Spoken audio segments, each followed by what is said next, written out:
फिर से एक बार सरफेस केमिस्ट्री के उन पार्ट्स की बात करें जो अभी बचे हुए हैं। आज आपके सामने जो दिख रहा है topic, mechanism of enzyme catalysis. हमने एंजाइम की कैरेक्टरिस्टिक्स तक पढ़ा पिछले वीडियो में। हमने देखा एंजाइम क्या होते हैं, उनके एग्जांपल्स देखे, फिर कैरेक्टरिस्टिक्स में कुछ चीज़ें जो ज़रूरी थी पढ़ा हमने सब। फिर डिटेल में आपने जाना, एग्जांपल ज़रूर याद रखिएगा। आ जाते हैं मैकेनिज्म ऑफ एंजाइम कैटालिसिस में। जो डायग्राम हमारी किताब में है, अगर उतना ही समझ लें हम तो आपको लैंग्वेज में ही बताना पड़ेगा। उसी का दूसरा नाम आपके सामने है लॉक एंड की हाइपोथेसिस। कन्वेंशन ये कहता है कि जब एक एंजाइम होता है उसमें कुछ एक्टिव साइट्स होती हैं या सबस्ट्रेट में कैरेक्टरिस्टिक कॉम्प्लीमेंट्री शेप होता है। यानी अगर आप इसे सबस्ट्रेट समझ रहे हो, सबस्ट्रेट और दूसरा है एंजाइम, यानी यहाँ पे दो चीजें आपको समझनी है। अगर इसे मैंने एंजाइम माना तो ये क्या है, सबस्ट्रेट। क्या होते हैं ये, जैसे एग्जांपल लेते हैं, सुक्रेज एंजाइम एक्ट कर रहा है सुक्रोज पे, तो यहाँ पे सुक्रोज जो है वो सबस्ट्रेट है और सुक्रेज जो एंजाइम है वो एंजाइम ही है। तो हर एक एंजाइम एक ही रिएक्शन को कैटालाइज करता है। पीछे है ना वीडियो में आपने सुना कि एंजाइम हाईली स्पेसिफिक होता है। हाईली स्पेसिफिक मतलब एक एंजाइम एक ही रिएक्शन कैटालाइज करेगा। तो मैंने माना कि कोई भी एक सबस्ट्रेट है जिसके ऊपर कौन एक्ट करने वाला है, एंजाइम। तो ये दोनों आपको जो शेप दिख रहा है कॉम्प्लीमेंट्री दिख रहा है। जैसे ही आगे रिएक्शन बढ़ेगी एंजाइम और सबस्ट्रेट का एक कॉम्प्लेक्स बन जाएगा। यानी इस एक्टिव साइट को ऑक्यूपाई कर लेगा सबस्ट्रेट, और यहां पे आपको दिख रहा है कि ये जुड़ चुके हैं, तो ये एंजाइम सबस्ट्रेट कॉम्प्लेक्स बन गया। अब एंजाइम के सरफेस पे रिएक्शन होगी, ये सबस्ट्रेट जो आपको दिखाई दे रहा है वो डिकम्पोज होने लगेगा। डिकम्पोज होने के बाद अगर मैंने कहा कि अभी वो एंजाइम की सरफेस से डिसॉर्प्शन उसका नहीं हुआ तो चलेगा। यहाँ पे आपको यह समझना है कि ये धीरे धीरे सबस्ट्रेट डिकम्पोज होके प्रोडक्ट में कन्वर्ट हो जाएगा और एंजाइम इंटैक्ट रहेगा। फाइनली यानी ये एंजाइम प्रोडक्ट कॉम्प्लेक्स हो गया। फाइनली इसका डिसॉर्प्शन होगा, एंजाइम की सरफेस को छोड़ देगा, एंजाइम रिमेन अनचेंज्ड और आपका प्रोडक्ट निकल जाएंगे बाहर। ये रहा प्रोडक्ट। तो जैसे एग्जांपल भी लूंगा मैं, पहले आप इसे हाइपोथेटिकली जैसा लिखना है वो समझ लें। तो ये प्रोडक्ट्स अलग हो गए और ये एंजाइम्स अलग हो गए, तो ये एंजाइम रहा और ये प्रोडक्ट्स हो गए। तो ये रहा मैकेनिज्म ऑफ एंजाइम एक्शन। इसके लिए एग्जांपल लूंगा तो सबसे पहले फिर से एक बार रिपीट कर लें। ये एंजाइम है, ये उसकी एक्टिव साइट्स हो गई जो कॉम्प्लीमेंट्री शेप के कारण, जैसे हर एक लॉक की अपनी एक यूनिक की होती है, तो हर एक एंजाइम सबस्ट्रेट के लिए यूनिक होगा। तो दोनों कॉम्प्लीमेंट्री होने के कारण एक दूसरे के साथ फिक्स होंगे और क्या बनाएंगे, एक कॉम्प्लेक्स बनाएंगे। कॉम्प्लेक्स बनने के बाद वो सबस्ट्रेट जो है वो डिकम्पोज होकर क्या ईल्ड करेगा, प्रोडक्ट। फिर इसकी सरफेस को छोड़ के प्रोडक्ट निकल जाएगा। इस मैकेनिज्म को अगर एग्जांपल से समझें,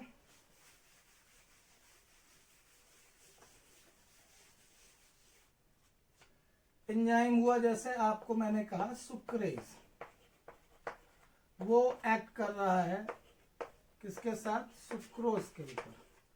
सुक्रेज एंजाइम हुआ और ये सबस्ट्रेट,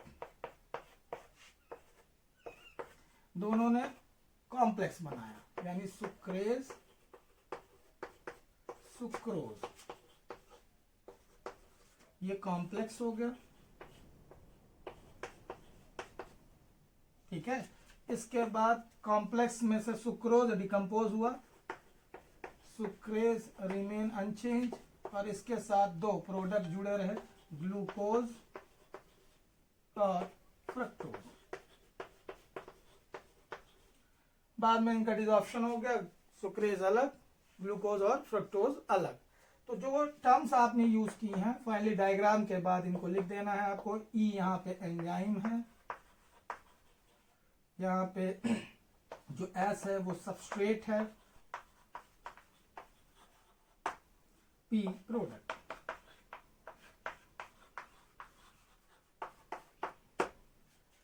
इतना सा ही एंजाइम के एक्शन में, बस थोड़ी बातें, थोड़ा केमिकल जो वे बताया गया है।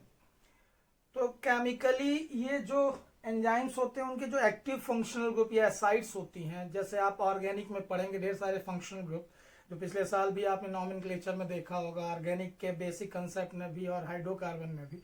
तो हमारे पास ढेर सारे फंक्शनल ग्रुप हैं, जिन फंक्शनल ग्रुप में आके कौन जुड़ता है, सबस्ट्रेट, या इन्हीं फंक्शनल ग्रुप के थ्रू वो जुड़ता है एंजाइम जाके सबस्ट्रेट।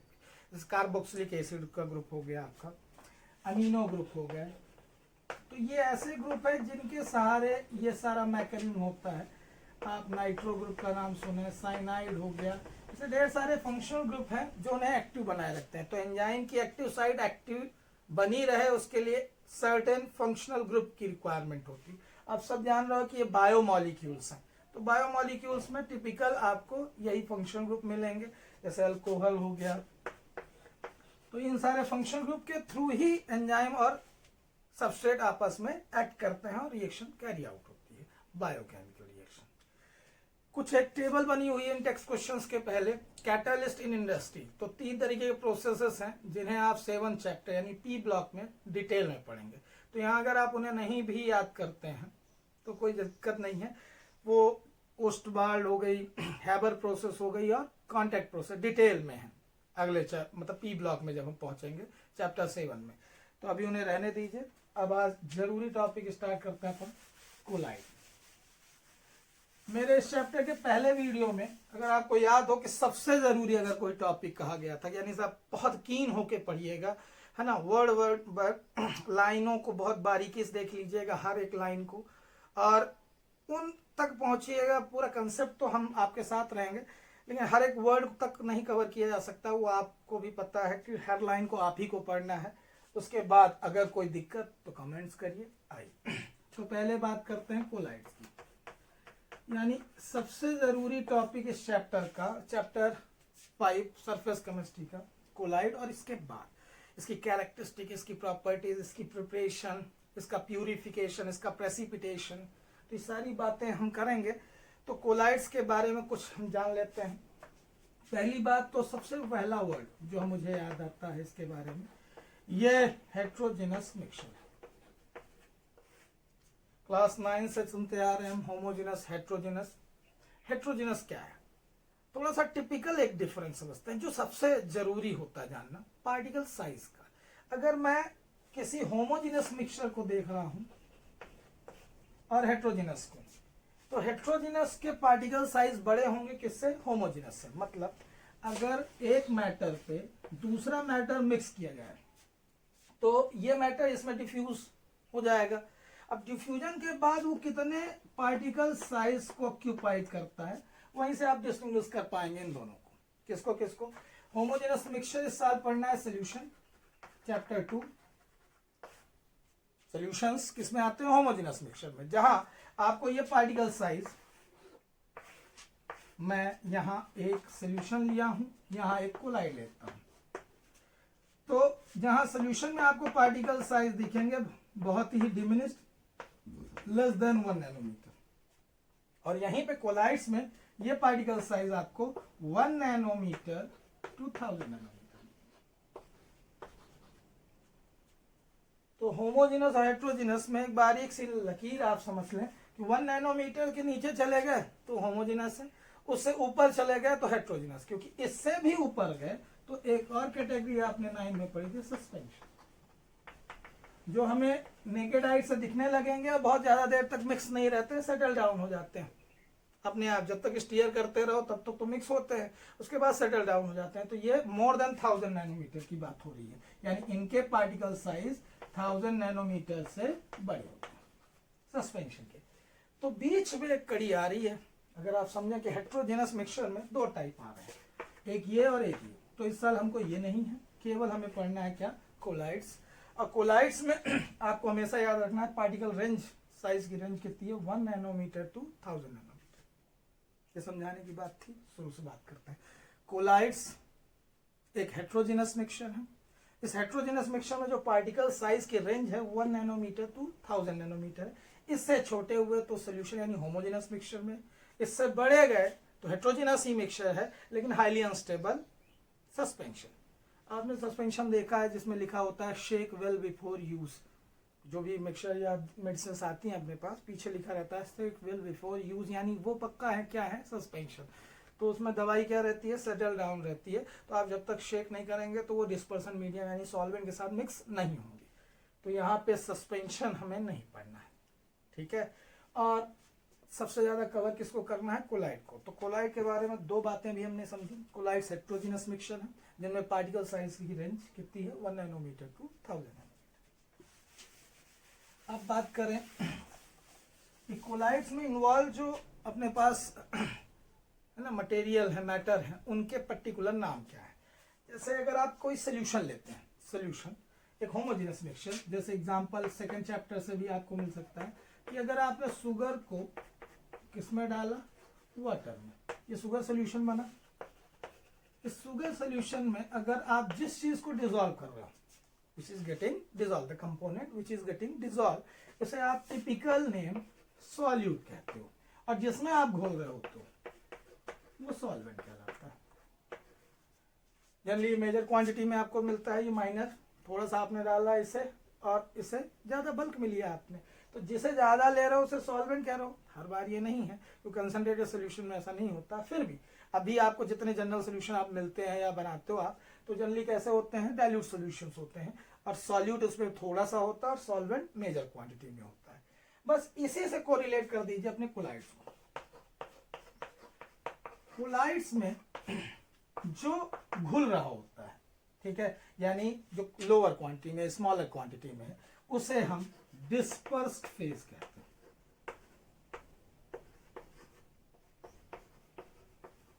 और जिसमें घोल रहे होते हैं उसे डिस्पर्सन मीडियम।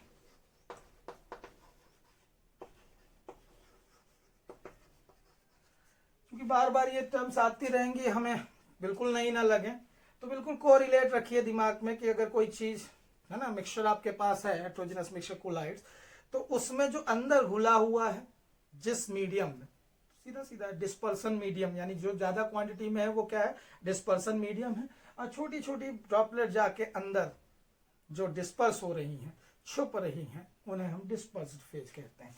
अगर एक कोलाइड हमारे पास है जिसमें पार्टिकल हम देख नहीं पाएंगे क्योंकि 1000 नैनोमीटर से छोटे हैं तो हमको दिखाई नहीं देते नेकेड आई से, तो अगर ये पार्टिकल्स हैं जो कि डिस्ट्रीब्यूट हैं नॉन यूनिफॉर्म फैशन में, क्योंकि हेट्रोजेनस मिक्सचर वो है जिसमें एक मैटर दूसरे मैटर पे नॉन यूनिफॉर्म तरीके से मिक्स होता है, मतलब कोई इक्वलिटी, आपको इक्विटी नहीं मिलेगी पूरे लेयर्स में, कहीं ज्यादा दिखेंगे तो कहीं कम दिखेंगे, कहीं ना भी रहेंगे, कहीं, समझ रहे हैं। तो ऐसा मिक्सचर रहेगा आपका कोलाइड, हेट्रोजेनस है। अब मैं ये कह रहा हूं जिसमें मैंने घोला था वो क्या था, डिस्पर्सन मीडियम, ये है डिस्पर्सन मीडियम। और जिसे आप घोला हुआ पा रहे हो वो है डिस्पर्स फेज।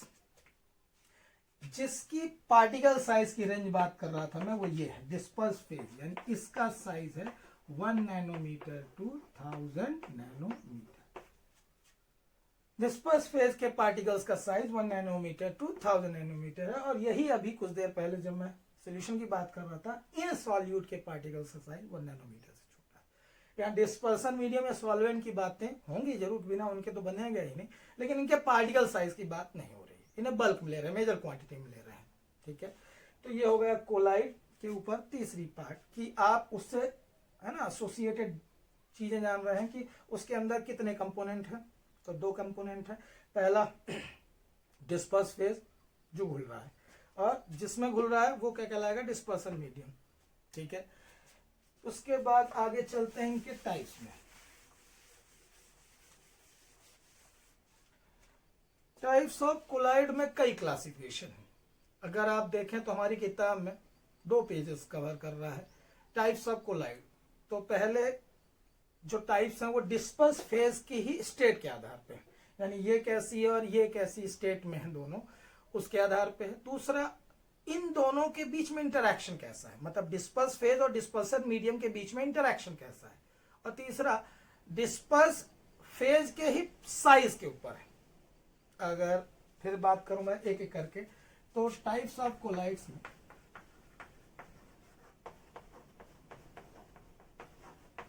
जो आपका पहला है वो किस आधार पे है, स्टेट के आधार पे।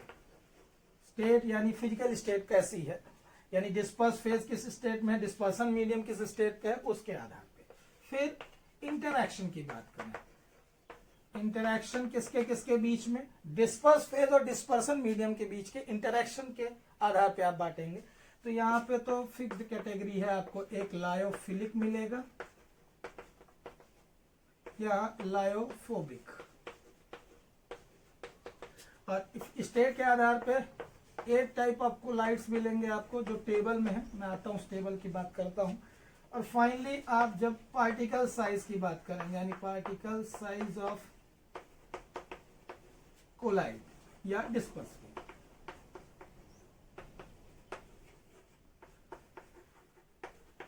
तो इसमें भी आपको 3 टाइप्स मिलेंगे, एक मल्टीमॉलिक्यूलर, एक मैक्रोमॉलिक्यूलर, और फाइनली आपको मिलेगा एसोसिएटेड कोलाइड।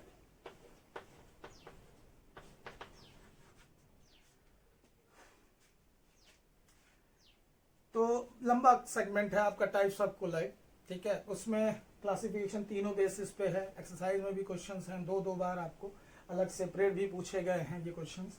तो स्टेट वाली जो टेबल है, तो मेरी ये इस बार सजेशन है कि अब आपको यहाँ से टेबल भी याद करनी है विथ एग्जाम्पल्स। बोर्ड के क्वेश्चन ऐसे आए हैं कि जैसे इसी में से एक आया कि उस कोलाइड का नाम बताइए, यानी टाइप ऑफ कोलाइड का नाम बताइए जिसमें सॉलिड को डिस्पर्स किया गया है, किसमें, लिक्विड में। यानी डिस्पर्स फेज सॉलिड है और डिस्पर्सन मीडियम लिक्विड है। तो वहां आपको याद रखना पड़ेगा पर्टिकुलर सॉल नाम, SOL।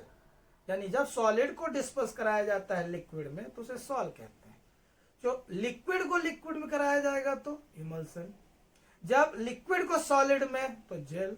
ऐसे टिपिकल नाम दिखे होंगे आपको टेबल में। अगर आप एनसीईआरटी खोले हुए हैं तो एनसीईआरटी में जो आपको टेबल एक नीचे बनी हुई दिख रही है, टाइप ऑफ कोलाइड में पहला classification on the basis of physical state of disperse phase and dispersion medium.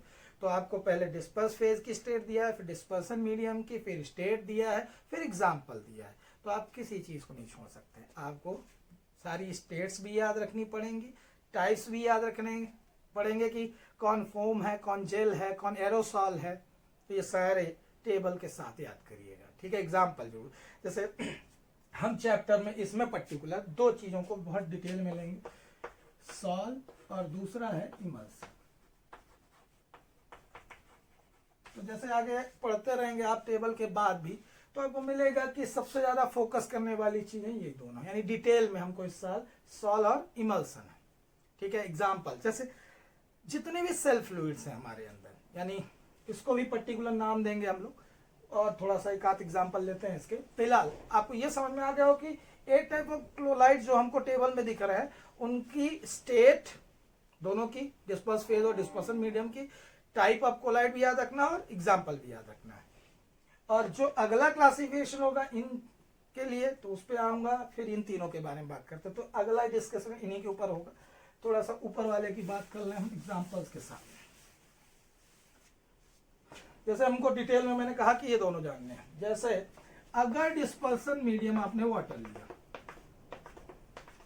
अब इसमें कोई सॉलिड आप पोर कर रहे हैं, ठीक है। सॉलिड डालते से वो डिफ्यूज होगा, डिफ्यूज होके जब वो डिफ्यूज होके हर जगह ऑक्यूपाइड जब हो जाएगा तो हेटेरोजेनस मिक्सचर तैयार हुआ होगा। तो यहाँ वाटर आपका क्या है, डिस्पर्सन मीडियम, और सॉलिड क्या है, डिस्पर्स फेज। स्टेट की बात कर रहा हूं मैं on the basis of physical state. Solid आपका डिस्पर्स फेज और ये रहे डिस्पर्सन मीडियम। तो इस तरीके की चीज को हम बोलते हैं सॉल। अब पर्टिकुलर वाटर लिया गया है तो इसे आप एक्वा सॉल कहते हैं या हाइड्रोसॉल। नाम, hydro means water, aqua means भी वाटर। तो जब सॉलिड आपका वाटर में डिस्पर्स हो, सॉलिड आपका वाटर में डिस्पर्स हो, तो इसका नाम क्या है, एक्वासॉल या हाइड्रोसॉल। अगर आपने बल्क में ज्यादा क्वांटिटी में लिया है जिसको, तो आप जानते हो डिस्पर्सन मीडियम है। अब यहाँ पे मैं वाटर की जगह अल्कोहल ले लूं, और इसमें कोई सॉलिड को डिस्पर्स कराऊं, तो ये भी बन तो हमारा सॉल ही रहा है, क्योंकि जब भी सॉलिड आपकी डिस्पर्स फेज है और लिक्विड आपका डिस्पर्सन मीडियम है, वो लिक्विड वाटर भी हो सकता है, अल्कोहल भी हो सकता है, तो लिक्विड डिस्पर्सन मीडियम हो और उसमें सॉलिड को डिस्पर्स कराया जाए तो ये सॉल कहलाता है। अब इस सॉल में पर्टिकुलर आपने अल्कोहल यूज किया है डिस्पर्सन मीडियम, इसलिए इसे एल्कोसॉल कहते हैं। तो 1 mark question, what is alcosol, what is hydrosol? सीधा सीधा, disperse phase solid, dispersion medium liquid, ये सॉल कहलाता है। ठीक है, अब इसी में आपको ये बताना है कि जब डिस्पर्सन मीडियम लिक्विड स्टेट में लिया हुआ वाटर, ठीक है, तो उसे हम एक्वासॉल या फिर हाइड्रोसॉल कहते हैं, और जब डिस्पर्सन मीडियम लिक्विड स्टेट में हमने क्या लिया है, अल्कोहल, तो उसे अल्कोसॉल कहते हैं। सिंपल। इमल्सन आपके चैप्टर में लास्ट टॉपिकों में है, उसे भी अभी सुन लें थोड़ा सा, ध्यान ही लें, डिटेल में वहां भी पढ़ना ही है, लेकिन वहां पे एक पर्टिकुलर नाम आएगा, तीसरे रिएजेंट की जरूरत पड़ेगी, तो थोड़ा सा बस सुन लेते हैं। इमल्सन क्या है? जब आपके लिक्विड को ही लिक्विड में डिस्पर्स किया जाए, यानी इस बार दोनों मींस डिस्पर्स फेज और डिस्पर्सन मीडियम दोनों लिक्विड स्टेट में हो, डिस्पर्स फेज डिस्पर्सन मीडियम दोनों ही लिक्विड स्टेट में हो, जनरली ये इमिसिबल होते हैं। दो इमिसिबल लिक्विड्स को अगर ले रहे हो आप, तो क्योंकि मिसिबल लोगे तो वो होमोजेनस यानी सोल्यूशन बना लेंगे। हम कैसे लिक्विड ले रहे हैं? इमिसिबल। बहुत अच्छा एग्जांपल आपको पता है, जिंदगी भर से या जमाने भर की दुश्मनी से हैं ये दोनों, कौन कौन? ऑयल और वाटर, पता है हमें सर, है जन्म जन्मांतर की इनकी दुश्मनी। जैसे ऑयल को पानी में डालो या पानी को ऑयल में डालो, डेंसिटी ग्रेडियंट के कारण दोनों सेपरेट हो जाते हैं सर, तब फिर कैसे मिक्स होंगे? तो एक सेपरेट यहाँ पे एक सेगमेंट आएगा, इमल्सिफायर।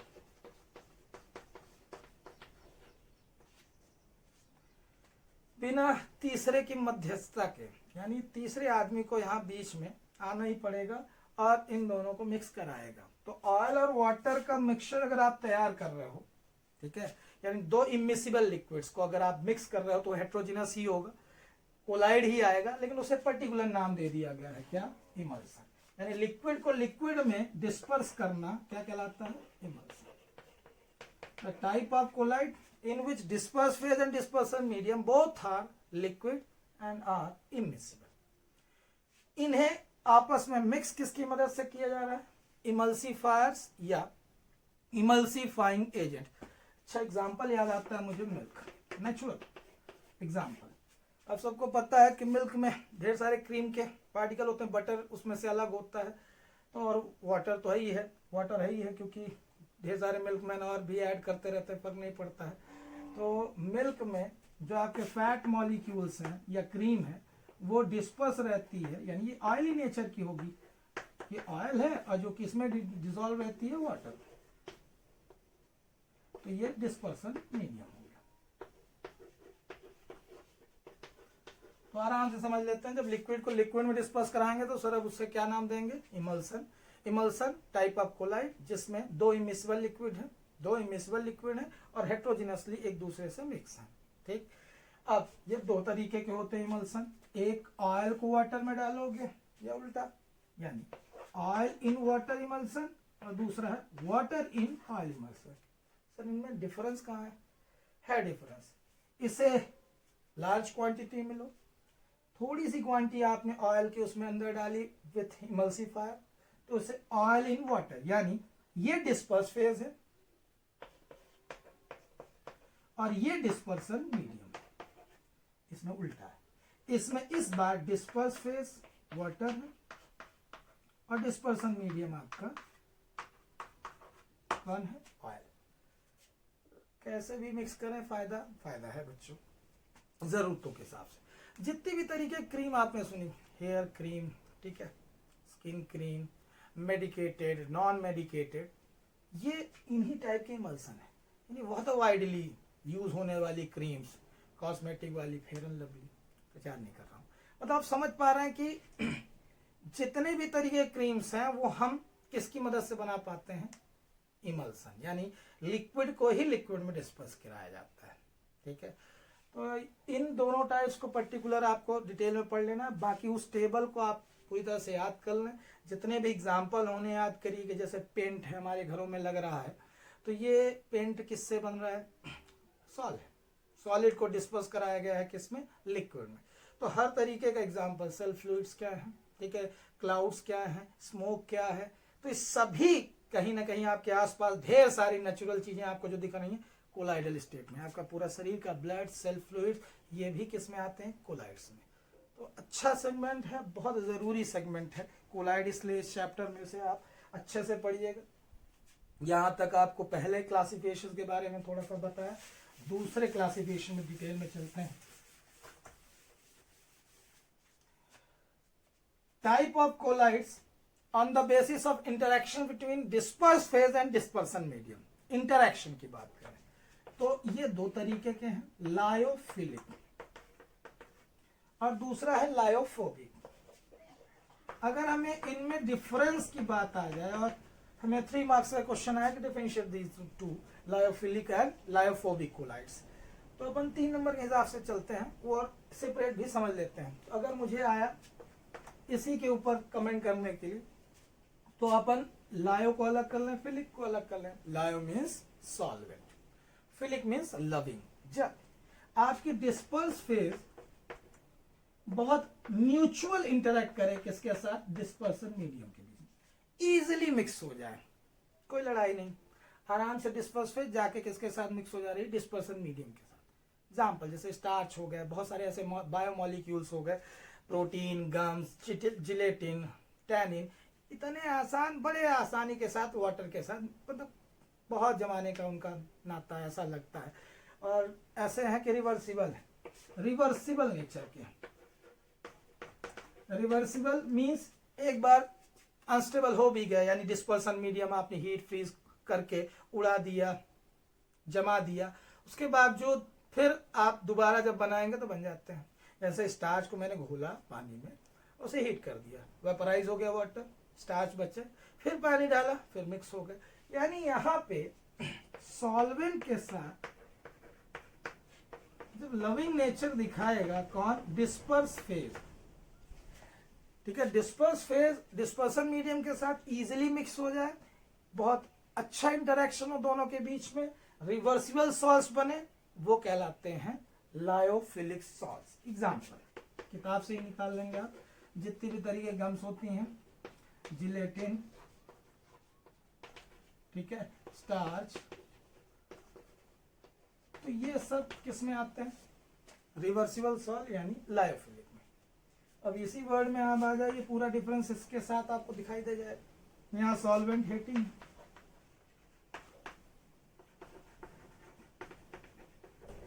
तो अगर इन टर्म्स को अगर आप समझ रहे हैं कि लायो means solvent, phobic means heating, तो जैसे हाइड्रोफोबिया मुझे भी है, पानी से डर लगता है, ऊंचाइयों से डर लगता है, तो ऐसे ही इनको यानी डिस्पर्स फेज को किससे डर लगता है, डिस्पर्सन मीडियम से। यानी या तो ऊपर बैठ जाएंगे यानी तैर रहे होंगे, या नीचे चले जाएंगे, बीच में आने की है ना जरूरत नहीं करते अपने आप, बिना तीसरे रिएजेंट की जरूरत के। जैसा अभी कुछ देर पहले इमल्सन की बात हो रही थी कि इमल्सन बिना इमल्सीफायर डाले बनता ही नहीं। ऑयल को वाटर में डालो या वाटर को ऑयल में डालो, दोनों सेपरेट, तो आपको तीसरी चीज की मदद लेनी पड़ती है जिसका नाम था इमल्सीफायर एजेंट। तो ऐसे यहाँ पे भी आपको यूज करने पड़ते हैं सरफेस एक्टिव एजेंट या सरफेस एक्टिंग एजेंट्स, या इन्हें हम सरफेक्टेंट बोलते हैं।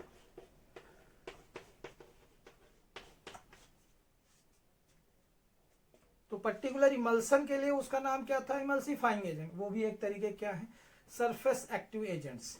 यानी जब आप एक चीज जिसकी दुश्मनी है दूसरे के साथ, यानी यहां पे फिर से मैं थोड़ा डिटेल में करूं, अगर आपने मेटल सल्फाइड लिए, अब एग्जांपल की बात करूं, जैसे मान लीजिए जिंक सल्फाइड लिया आपने और उसको आप मिक्स करना चाह रहे हो किसके साथ, वाटर के साथ। जिंक सल्फाइड यानी ढेर सारे जितने भी मेटल सल्फाइड्स हैं, ये नेक्स्ट चैप्टर में आप पढ़ोगे भी, सल्फाइड और बातें और आएंगी। तो ये सल्फाइड अगर मिक्स किए जा रहे हैं किसके साथ, वाटर के साथ, सॉल्वेंट हीटिंग है। मेटल्स अगर वाटर में डालो, आप देखते हो सारी मेटल जाके प्रेसिपिटेट हो जाती है, नीचे बैठ जाती है, बॉटम में डिपॉजिट हो जाती है, मिक्स ही नहीं होती है। तो ये कैसे सॉल्व है, लायोफोबिक नेचर के, सॉल्वेंट हीटिंग, और वाटर से तो इनकी है ना दुश्मनी। तो आपको क्या करना है, सरफेस एक्टिव एजेंट के साथ पहले इनको मिक्स करना है। तो ये सरफेस एक्टिव एजेंट इनके चारों तरफ एडजॉर्ब हो जाते हैं। सरफेस एक्टिव एजेंट किसकी सरफेस पे एडजॉर्ब होते हैं, इन सल्फाइड के, यानी ये डिस्पर्स फेज है, याद हो आपको, ये डिस्पर्सन मीडियम है। मैं अभी डिस्पर्सन मीडियम की बात नहीं कर रहा हूं, मैं कहा कि सरफेस एक्टिव एजेंट यानी थर्ड रिएजेंट को आपको, भाई दो तो कंपोनेंट हमने सुन ही लिए, एक है डिस्पर्स फेज जो घुल रहा है, जिसमें घोल रहे हो वो डिस्पर्सन मीडियम, तो तीसरे रिएजेंट की बात हो रही है सरफेस एक्टिव एजेंट या सर्फेक्टेंट। इनको डाल के, ठीक है, किसके साथ मिक्स करते हैं, पहले डिस्पर्स फेज के साथ। तो उस दौरान क्या होता है, जो ये डिस्पर्स फेज या कोलाइडल पार्टिकल है उसके चारों तरफ एक लेयर या फिल्म तैयार कर लेता है, कौन, सरफेस एक्टिव एजेंट। यानी ये पहले सरफेस एक्टिव एजेंट के साथ मिक्स होता है, फिर आप उसमें डिस्पर्सन मीडियम डालते हो। तो ये जो कौन सरफेस एक्टिव एजेंट है, इसका इंटरेक्शन वाटर या सॉल्वेंट या डिस्पर्सन मीडियम के साथ अच्छा है, मिक्स हो गया। तो ये कोलाइड्स कैसे बनेंगे, बड़ी मुश्किल से, यानी बिना तीसरे रिएजेंट के डाले बहुत जल्दी ये बनते नहीं है, क्योंकि ये कैसे नेचर के हैं, लायोफोबिक, और बने एक बार कैसे भी मेहनत से बना भी लिए गए, हाईली अनस्टेबल। गलती से, जैसे मिल्क, आपको पता है कि थोड़ा सा भी एसिडिक नेचर आया, यानी 2 बूंदे नींबू की, नमक कुछ भी डालिए, सेपरेट, डिस्पर्स फेज अलग, डिस्पर्सन मीडियम अलग, तो इरिवर्सिबल नेचर के हैं। अब एक बार कर्ड बन गई तो कहां से रिवर्स होने वाली कि फिर से मिल्क बन जाए। तो ये इरिवर्सिबल सॉल्स हैं, जैसे वो रिवर्सिबल थे, बार बार आप डिस्टर्ब करिए फिर बनते रहेंगे। बहुत अच्छे इंटरेक्शन की बात है, मस्त म्यूचुअल है एक दूसरे से, भाई बहन ऐसा, ठीक है। और यहाँ तो बिल्कुल दुश्मनी, 36 का आंकड़ा है दोनों के बीच में, डिस्पर्स फेज और डिस्पर्सन मीडियम के बीच में। तो वहां पे तीसरी चीज की मध्यता करनी पड़ती है, उसका नाम क्या बताया गया, surface active agent. Summary, lyophilic, solvent loving, disperse phase और डिस्पर्सन मीडियम के बीच में इजीली मिक्स हो जाना, अच्छा इंटरेक्शन होना, रिवर्सिबल सॉल्व बनना, एग्जाम्पल, ठीक है। यहाँ पे इंटरेक्शन अच्छा बिल्कुल ना होना, एक दूसरे से सेपरेट ही रहना, तीसरे रिएजेंट की मदद से ही मिक्स होना। तीसरा रिएजेंट सरफेस एक्टिव एजेंट या सर्फेक्टेंट, जैसे आप पर्टिकुलर इमल्सन के लिए क्या नाम से जानेंगे, इमल्सिफाइंग एजेंट, ठीक है। उस मैकेनिज्म को समझा रहा था कि ऐसे बनते हैं, अगर ये आपको याद रहे तो ठीक है, नहीं तो आगे है भी जान लेना चाहिए कि कैसे बनता है। तो आपको लेयर जमानी है किसके ऊपर, डिस्पर्स फेज के ऊपर, सरफेस एक्टिव एजेंट की, सर्फेक्टेंट की, जो कि इंटरेक्ट कर पाएगा डिस्पर्सन मीडियम, यानी डिस्पर्स फेज और डिस्पर्सन मीडियम के बीच में इंटरेक्शन लाने के लिए तीसरे रिएजेंट की जरूरत पड़ेगी। नेक्स्ट, इसमें आपको मेटल सल्फाइड और कौन आ जाएंगे, मेटल सॉल्ट्स, ये सारे लायोफोबिक नेचर के होते हैं, ये अगले चैप्टर में भी मदद करेंगे, इसलिए अभी से याद रखिएगा। मेटल सॉल्ट्स और metal sulphide salts are lyophobic in nature. तीसरा इंटरेक्शन यानी टाइप्स ऑफ कोलाइड की बात करें तो अभी तक हमने किस आधार पे क्लासिफिकेशन पढ़ा, 2 टेबल में हमको लिखा हुआ था डिस्पर्स फेज और डिस्पर्सन मीडियम की स्टेट और type of colloid with example. फिर उसके बाद हमने इंटरेक्शन देखा डिस्पर्स फेज और डिस्पर्सन मीडियम के, अच्छा तो लायोफिलिक, बुरा तो लायोफोबिक। इसके बाद पार्टिकल साइज कैसे हैं, तो अगर आप एक कोलाइड बनाना चाह रहे हो और उसमें जब डिस्पर्स फेज को डाल रहे हो डिस्पर्सन मीडियम में, तो बहुत सारे मॉलिक्यूल्स इकट्ठा होके इस रेंज में आ पा रहे हैं, जिससे कोलाइडल रेंज कहते हैं।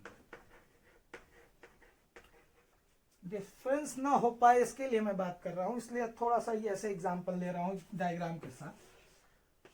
और जब डिस्पर्स फेज डालूं डिस्पर्सन मीडियम में, अकेला पार्टिकल ही इस रेंज में हो, तो ये कहलाते हैं मल्टी मॉलिक्यूलर और मैक्रोमॉलिक्यूलर। ये तीसरी कैटेगरी की बात नहीं कर रहा हूं, उसे सेपरेट रखता हूं। अभी आप दो को समझिए। Multi means many. जब कई मॉलिक्यूल इकट्ठा होके कोलाइडल रेंज में रहे 1 नैनोमीटर टू 1000 नैनोमीटर, और ये कोलाइड जो फॉर्म हुआ है इसे हम क्या नाम देंगे? Multi molecular. जैसे एग्जांपल सल्फर सॉल्ट है, तो सल्फर के कई मॉलिक्यूल इकट्ठा होंगे तब वो किस रेंज में आप पाएंगे? 1 नैनोमीटर टू 1000 नैनोमीटर। एक पार्टिकल देखोगे 1 नैनोमीटर छोटा रहेगा, कोलाइडल रेंज में नहीं, कोलाइड बनेगा ही नहीं। तो ऐसे केस में इन्हें हम देखिए, एक ही स्टेट आपको एक ही रेंज याद रखनी है। इस रेंज में है तो कोलाइड है, इससे ऊपर तो सस्पेंशन, इससे नीचे तो सोल्यूशन। तो कई मॉलिक्यूल इकट्ठा होकर जब इस रेंज में आप पाए और कोलाइड फॉर्म हो तो मल्टी मॉलिक्यूलर। अकेले ही मॉलिक्यूल का, जैसे जितने भी बायो मॉलिक्यूल है, कार्बोहाइड्रेट, प्रोटीन, ठीक है, लिपिड्स, इनके साइज बहुत बड़े, मैक्रो मॉलिक्यूल मतलब बहुत लार्ज साइज के मॉलिक्यूल हैं।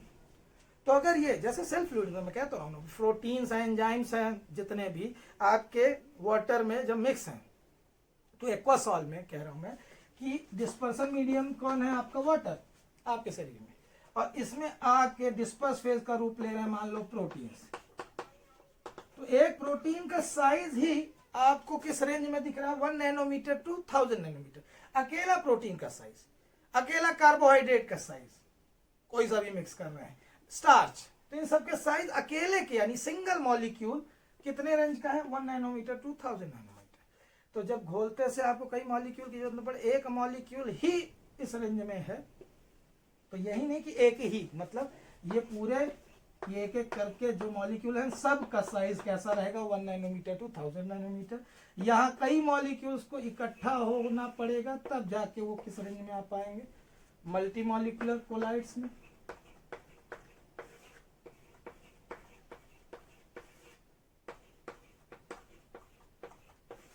ये क्या है? मल्टी मॉलिक्यूलर, और ये क्या है? मैक्रोमॉलिक्यूलर।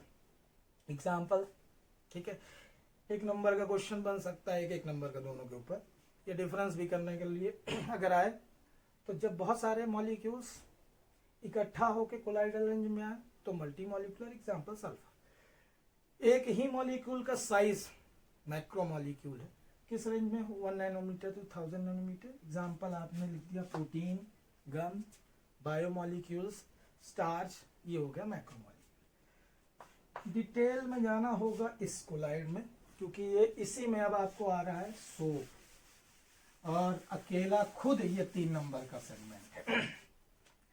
तो आज की लास्ट बातें किसके ऊपर? एसोसिएटेड कोलाइड के बारे में।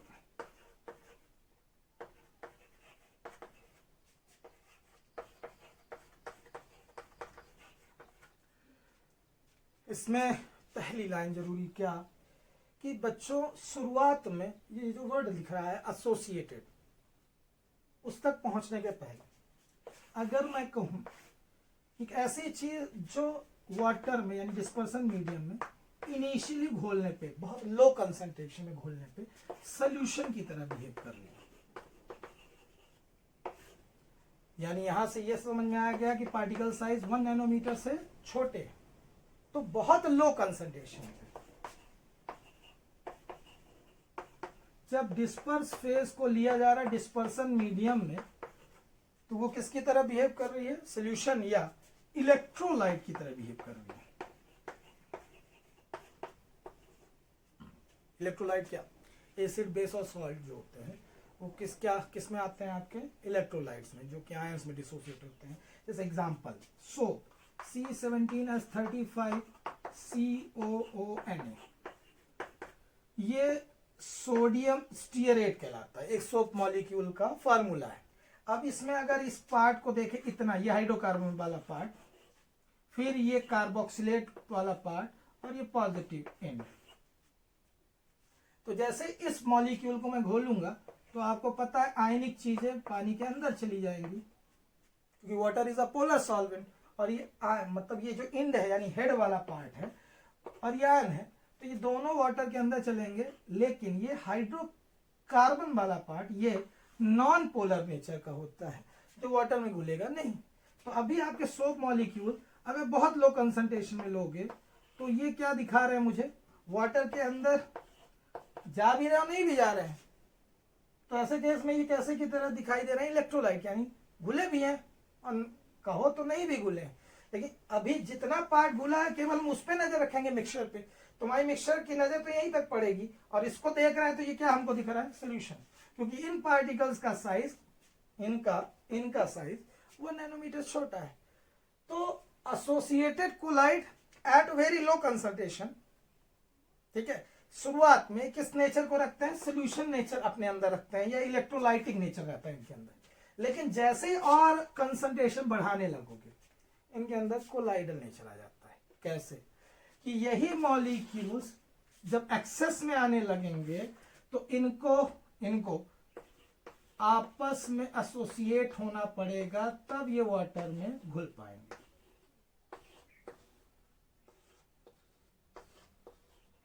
अब इस चीज को समझना, यहां पे एक टर्म है, पहले इन दोनों को सुन लेते हैं, सीएमसी और क्राफ्ट टेम्परेचर। अब चूंकि एग्जाम्पल अपने पास सोप का ही अच्छा है तो सोप में ही चलते हैं, अलग से क्वेश्चन आता है मिसेल्स क्या होते हैं, तो सभी चीजें समझते हैं। सोप एक एसोसिएटेड कोलाइड है, पहले तो बात तो दिमाग में बैठा लीजिए। अच्छा एग्जाम्पल सोप और डिटर्जेंट का है तो क्यों नहीं याद रखूं। सोप और डिटर्जेंट दोनों किस में आते हैं, एसोसिएटेड कोलाइड में। At very low concentration they behave as solution और इलेक्ट्रोलाइट। एट सीएमसी क्या है, critical micelle concentration. Critical micelle जहां से स्टेट ही चेंज हो रही है, क्या कि वो इलेक्ट्रोलाइटिक नेचर छोड़ के किस में आ जा रहे हैं, कोलाइडल नेचर में। यानी वो अभी अगर हम इनको ऑब्जर्व करें तो ये सभी 1 नैनोमीटर से छोटे थे, लेकिन जैसे अब इसे ऑब्जर्व करोगे ये 1 नैनोमीटर से 1000 नैनोमीटर के बीच में, यानी ये कोलाइडल नेचर, यानी ये पार्टिकल साइज कैसे हो चुके हैं, कोलाइडल रेंज के। ठीक है, तो जब जिस कंसंट्रेशन से ये एसोसिएटेड कोलाइड बनने लगे तो उसे हम लोग क्या बोलते हैं, क्रिटिकल मिसेल कंसंट्रेशन। यानी इसके पहले तक वो इलेक्ट्रोलाइट या सोल्यूशन होंगे, इसके बाद वो कोलाइड्स होंगे।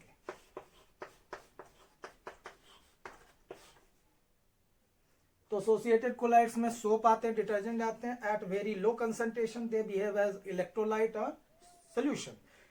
Eight CMC they start coagulating, associating. अच्छा, एक पहले इसको थोड़ा सा और समझें, ये सोप बना कैसे, तो उस पर भी आता हूं, पहले इस वर्ड को भी क्लियर कर लें। क्राफ्ट टेम्परेचर क्या है, जिस टेम्परेचर पे बन रहा है एसोसिएटेड कोलाइड, जिस टेम्परेचर बनेगा उसे क्राफ्ट टेम्परेचर करोगे 1 नंबर का।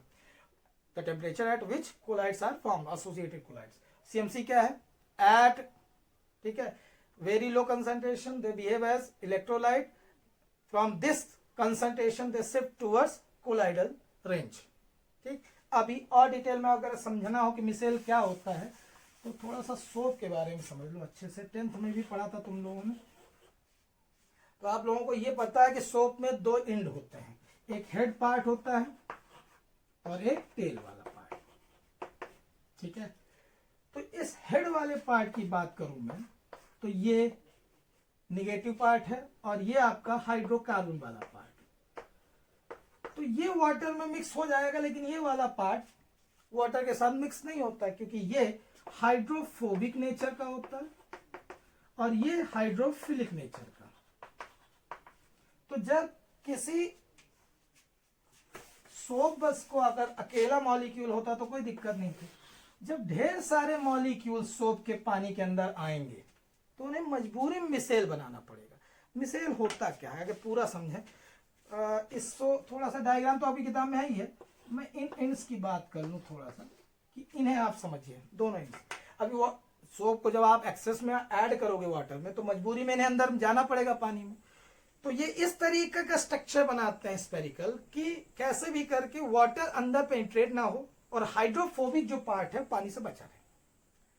सोप मॉलिक्यूल एसोसिएशन क्यों दिखाते हैं, एग्रीगेशन क्यों दिखाते हैं वाटर के अंदर जाके, उसका केवल एकमात्र कारण कि हाइड्रोफोबिक पार्ट को पानी से बचाना है। इमेजिन करें कि आप एक फुटबॉल देख रहे हैं, ठीक है, एक चाइना बॉल भी देखी होगी, बहुत जंप करती है, तो आप ढेर सारी चाइना बॉल स्टिक कर दीजिए पूरे फुटबॉल के चारों तरफ, ठीक है। और वो पेन आते हैं टीचिक वाले, उसमें अंदर एक स्प्रिंग होती है, इमेजिन करें कि उसको फैला दिया है, तो ये टेल वाला पार्ट हो गया, और उसके एंड में आपका हाइड्रोफिलिक पार्ट यानी वो चाइना बॉल हो गई। ऐसी ढेर सारी बॉल्स आप फुटबॉल के अंदर पेनिट्रेट करिए। इमेजिन करिए कि आपने फुटबॉल के अंदर ढेर सारी ऐसा सेटअप बनाया है, यानी आपने जिगजैग वाले हाइड्रोफोबिक पार्ट रखे हैं, एंड्स में चाइना बॉल्स लगाई हैं, ये जो शेप है, अब आप समझिएगा। अगर इसी शेप को मैं वाटर के अंदर रख दूं, ये है मिसेल, ये एक मिसेल है जिसमें 100 सोप मॉलिक्यूल अंदर है। So micelle is a spherical structure of arrangement of soap molecules.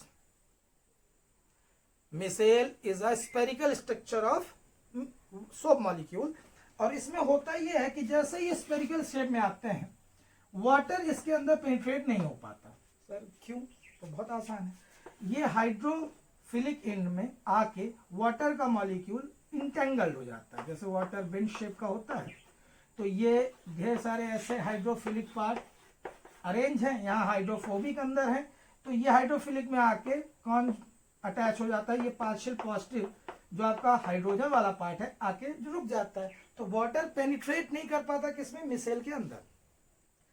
तो ढेर सारे सोप मॉलिक्यूल को जब आप स्पेरिकल अरेंजमेंट में पाते हो वाटर के अंदर, तो ये पूरी तरह से सेफ जोन में आ जाते हैं, ये हाइड्रोफोबिक पार्ट, ठीक है। तो इनको क्लस्टर के रूप में जब आप देख रहे हो, एक साथ बहुत सारे हैं, तो इसलिए ऐसा नाम मिला है एसोसिएटेड कोलाई। अगर इंडिविजुअल अकेले अकेले होते, थोड़े से होते, तो ये इस तरह से होती, ये पूंछ बाहर और सर अंदर होता, ठीक है, तो ये क्लस्टर बनाने की उनको जरूरत नहीं थी। लेकिन जैसे जैसे आप कंसंट्रेशन बढ़ाते हो, चलिए रिपीट करता हूं शुरू से, अगर आप मैं कुछ ज्यादा जल्दी से बता दिया।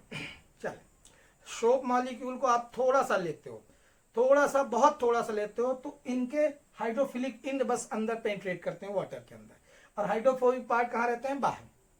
अभी ये किस नेचर का है, ये सोल्यूशन नेचर का इसलिए है क्योंकि आयंस वाले पार्ट बस अंदर गए, ठीक है, हाइड्रोफोबिक पार्ट बाहर है। अब मैंने कहा कि सीएमसी की बात यह कि जैसे जैसे और सोप ऐड करने लगोगे, तो इन सोप मॉलिक्यूल्स की मजबूरी है कि अब पानी के अंदर जाना है, और फिर भी हाइड्रोफोबिक पार्ट को बचाना भी है, तो फिर ये एग्रीगेशन दिखाते हैं, एसोसिएशन दिखाते हैं, यानी वो एक स्पेरिकल स्ट्रक्चर बनाते हैं जिसमें हाइड्रोफिलिक एंड्स बाहर बाहर रहते हैं, जिन्हें पानी से कोई डर नहीं, और हाइड्रोफोबिक एंड्स कहां आ जाते हैं, बीच में, यानी all hydrophobic tails are pointed towards the centre of the sphere and hydrophilic parts are arrange outside of the sphere. तो वाटर आके इंटेंगल हो जाएगा, कहीं से भी आएगा तो अंदर पेनिट्रेट नहीं होगा। ये स्पेरिकल स्ट्रक्चर कहलाता है मिसेल, और इसी spherical structure in micelle formation के थ्रू ही सोप या डिटर्जेंट